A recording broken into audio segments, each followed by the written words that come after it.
Here we have our new chapter. It is tissues, the chapter of biology. So let's start our chapter. जैसे कि हमने अपने previous chapter में पढ़ा था, we have different types of cells. ये different types of cells अलग अलग फंक्शन करते हैं. These are specialised for a particular function. So the cells specialized to carry one particular function occur together and form a cluster. Specialised cells एक साथ जुड़कर, एक साथ मिलकर सेल्स का ग्रुप बनाते हैं और इनसे क्या बनता है? Tissue, right? So what we can say the tissue may be defined as a group of cells that have a common origin. एक ही टाइप के सेल होंगे, एक ही जगह से उत्पन्न हुए होंगे, एक ही सेल से बहुत सारे सेल्स बने होंगे. Common origin, common shape and common structure, and they work together to achieve a common function. और वो सारे एक तरह के सेल मिलकर एक ही काम को पूरा करने के लिए फंक्शन करते हैं. जो हमारे नर्व सेल्स होंगे नर्वस सिस्टम के लिए काम करेंगे, हमारे रिप्रोडक्टिव सेल्स होंगे रिप्रोडक्शन के लिए काम करेंगे. So these cells join together to achieve a common function. The formation of tissue has resulted in division of labor in multicellular organism में टिश्यूज का जो फंक्शन होता है वो क्या होता है कि काम को बांट देना, right? Tissue become organised to form organs. मैंने आपको बताया एक सेल डिवाइड होकर बहुत सारे सेल्स बनाते हैं, बहुत सारे सेल्स मिलकर टिश्यू बनाते हैं एंड बहुत सारे टिश्यूज मिलकर ऑर्गन बनाते हैं, right? So tissues become organised to form organs and बहुत सारे ऑर्गन्स मिलकर ऑर्गन सिस्टम बनाते हैं. फॉर एग्ज़ाम्पल जो हमारे रिप्रोडक्टिव सिस्टम है, जो हमारा रेस्पिरेटरी सिस्टम है, जो हमारा डाइजेस्टिव सिस्टम है, उसमें एक ही ऑर्गन तो काम नहीं करता है, उसमें बहुत सारे ऑर्गन्स काम करते हैं. तो बहुत सारे ऑर्गन्स मिलकर ऑर्गन सिस्टम बनाते हैं. So the reproductive system is an example of organ system, the excretory system is an example of organ system, etc etc. See what is the basic difference between animal and plant tissues, right? Most plant tissues are supportive and provide mechanical strength. They need less energy and maintenance, while animal tissues carry out different functions and need more energy. ज़्यादातर जो plants में tissues होते हैं उनका काम होता है plant को सपोर्ट देना, प्लांट को टर्जिड बनाना, रिजिड बनाना, उनकी मैकेनिकल स्ट्रेंथ को स्ट्रॉन्ग करना. लेकिन एनिमल्स में जो टिश्यूज़ होते हैं वो स्पेशलाइज्ड होते हैं ऑर्गन्स बनाने के लिए, ताकि उन ऑर्गन्स से जुड़कर ऑर्गन सिस्टम बन सके और मल्टी सेल्यूलर ऑर्गेनिज्म के काम को डिफ्रेंशिएट कर सके. ठीक है? In plants, most of the tissues are dead, whereas in animal, tissues are living. In plants, the growth is limited to certain region.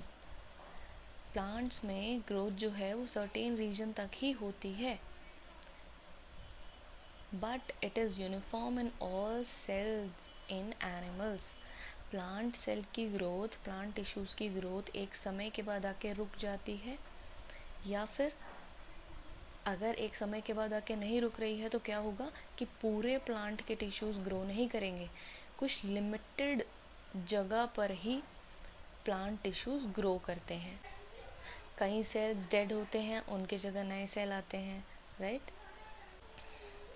मगर जो एनिमल सेल्स होते हैं वो क्या करते हैं, हमेशा उनकी ग्रोथ होती रहती है. There is a clear demarcation in living and non-living tissues in plants, but it is absent in animal tissues. Plant tissues हमेशा आप देखोगे कि प्लांट टिश्यूज़ डिवाइडेड होते हैं कि भाई ये वाला जो टिश्यू है या ये वाला जो पोर्शन है वो एक समय पर आकर डिवाइड होना बंद हो जाएगा, या एक समय पर आकर वो डेड सेल्स और डेड टिश्यूज़ बन जाएंगे। लेकिन एनिमल्स में ऐसा कोई डिमार्केशन चिन्हित नहीं होते कि आप देखेंगे कि प्लांट सेल्स एक समय पर आके ग्रो करना बंद कर देते हैं या फिर डिवाइड करना बंद कर देते हैं। और ये चीज़ क्लियरली मेंशन्ड होती है कि प्लांट्स के कुछ सेल डिवाइड करते हैं और कुछ सेल एक समय पर आकर डिवाइड होना बंद हो जाते हैं। बट ऐसा कुछ आप एनिमल सेल में आपको देखने को, एनिमल टिश्यूज़ में आपको देखने को नहीं मिलता। Tissue organised in simple Tissue organization is simple in plants, but in animal, tissue organization is complex. Unlike animals, some tissues in plant divides throughout the life and are localized in certain regions.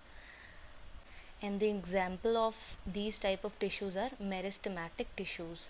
Plant के meristematic tissues जो होते हैं वो अपने आप को throughout the life divide करते रहते हैं और अपने अंदर न्यू सेल्स जो हैं वो जोड़ते रहते हैं। So let's study about the different types of tissues in plants. The tissues in plants are mainly categorized into two main categories. It is meristematic tissues and permanent tissue. Meristematic tissues are formed of young new cells, and these tissues grow throughout the life. They divides throughout the life. That is why they are responsible for the growth and development in plant. Here we have permanent tissues. Permanent tissues जो होते हैं वो divide करना बंद कर चुके होते हैं। इससे क्या मतलब है? मतलब ये है कि जो परमानेंट टिश्यूज़ हैं वो पहले थे तो मेरिस्टेमेटिक टिश्यू ही, लेकिन एक समय पर आकर वो उनकी जो ग्रोथ और डिवाइडिंग कैपेबिलिटी होती है वो ख़त्म हो जाती है। दैट इज़ वाई इन्हें परमानेंट टिश्यूज़ कहते हैं। सो यहाँ पर ये बात है कि जो परमानेंट टिश्यूज़ हैं वो आए कहाँ से हैं? मेरिस्टेमेटिक टिश्यूज़ से। So we have three kinds of meristematic tissues in plant. First one is apical meristem, another one is intercellary meristem and the third one is lateral meristem. ये जो तीनों टाइप के टिश्यूज़ हैं वो plant के अलग अलग जगह पर लोकेटेड होते हैं, जिनकी वजह से इनके ये तीन नाम पड़े हैं. Now permanent tissues are simple permanent tissues, complex permanent tissues and special permanent tissues. Simple permanent tissues जो होते हैं वो सिर्फ हमारा सपोर्ट एंड प्रोटेक्शन का काम करते हैं, प्रोटेक्शन का और सपोर्ट का. We have parenchyma, collenchyma and sclerenchyma, the three types of supporting tissues. ठीक है, सपोर्ट का काम करेंगे. Now we have two another tissues which are protective tissues. First one is epidermis and the cork. epidermis आपने पहले भी पढ़ा होगा, ये आउटर कवरिंग जो होती है ये प्रोटेक्ट करती है हमारे प्लांट को. एंड कॉक के बारे में आपने सेल में पढ़ा था कि जो सेल की डिस्कवरी थी तो सबसे पहले कहाँ की गई थी? कॉक की हेल्प से की गई थी, कॉक में की गई थी. द डेड सेल ऑफ कॉक. स्पेशल परमानेंट टिश्यू में आता है laticiferous tissue, glandular tissue and hydathode tissue. Okay, these are three kinds of tissue. In which category? In special permanent tissues, right?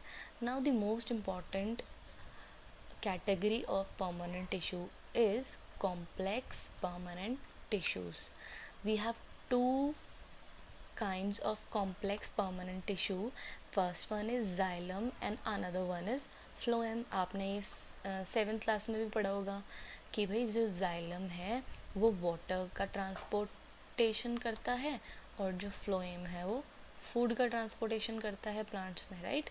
सो जो जाइलम होता है वो 4 टाइप के cell से बना होता है. First one is xylem tracheids, xylem fibre, xylem vessels and xylem parenchyma.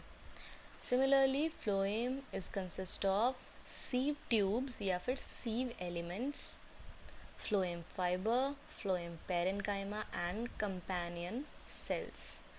ये तो था भाई एक मोटा मोटा इंट्रोडक्शन कि प्लांट टिश्यूज़ जो होते हैं वो कितने टाइप के होते हैं, कितनी कैटेगरीज में बटे होते हैं और उनका फर्दर डिवीज़न क्या होता है।